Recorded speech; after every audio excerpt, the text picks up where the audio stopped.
પ્રધાનમંત્રી નરેન્દ્ર મોદી ફરી એકવાર નર્મદા જિલ્લામાં વિશેષ મુલાકાતે આવી રહ્યા છે. તેઓ આગામી 15 નવેમ્બરે આદિવાસી સમાજના ભગવાન ગણાતા બિરસા મુંડાની 150મી જન્મજયંતિ ઉજવણીની શરૂઆત કરશે. આ મહત્વપૂર્ણ કાર્યક્રમનું લોકાર્પણ ડેડિયાપાડા ખાતે કરવામાં આવનાર છે, જ્યાં વડાપ્રધાન ભગવાન દેવમોગરા માતાજીના દર્શન કર્યા પછી સભાસ્થળ પર આવી પહોંચશે. વડાપ્રધાન સવારે 8 કલાકે દિલ્હીથી સુરત એરપોર્ટ પર ઉતરી હેલિકોપ્ટર દ્વારા ડેડિયાપાડા પહોંચશે. હેલિપેડ અને સભાસ્થળ માટે તંત્ર હાલમાં તૈયારીઓ કરી રહ્યું છે, જ્યારે જિલ્લા કલેક્ટર અને વિવિધ અધિકારીઓને કામગીરી માટે વિવિધ ટીમો સોંપી દેવામાં આવી છે. ભગવાન બિરસા મુંડા એક આદિવાસી પરિવારમાં ઝારખંડમાં એમનો જન્મ થયો હતો ને એમની કર્મભૂમિ પણ ઝારખંડમાં હતી. અંગ્રેજોની સામે આઝાદીની લડાઈ લડતા લડતા તેઓ 24 વર્ષની ઉંમરે શહીદ થયા.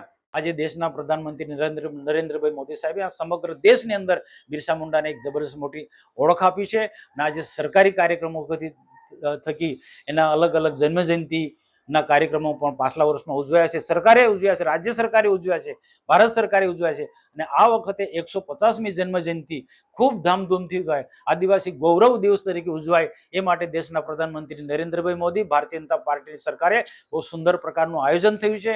આ વખતે ગુજરાત અને સમગ્ર દેશની અંદર અલગ અલગ રાજ્યોની અંદર અલગ અલગ સ્થાનોની અંદર સરકાર આ આદિવાસી ગૌરવ દિવસ બિરસા મુંડાની 150મી જન્મજયંતિ તરીકે ખૂબ ધામધૂમથી ઉજવવાનો છે.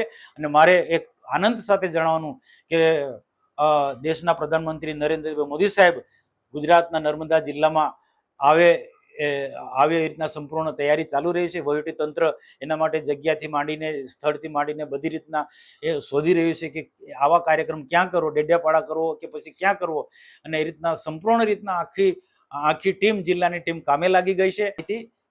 સત્તાવાર રીતના જાહેર થશે, પણ હમણાં જિલ્લાનું વહીવટી તંત્ર બધી જ રીતના તૈયારી કરી રહ્યું છે. જિલ્લા કલેક્ટરથી માંડીને પોલીસ ટીમથી માંડીને બધા જ હેલીપેડથી બનાવવાનું માર્ગ મકાનના લોકો બધા જ આ તંત્ર ટોટલી કામે લાગી ગયું છે.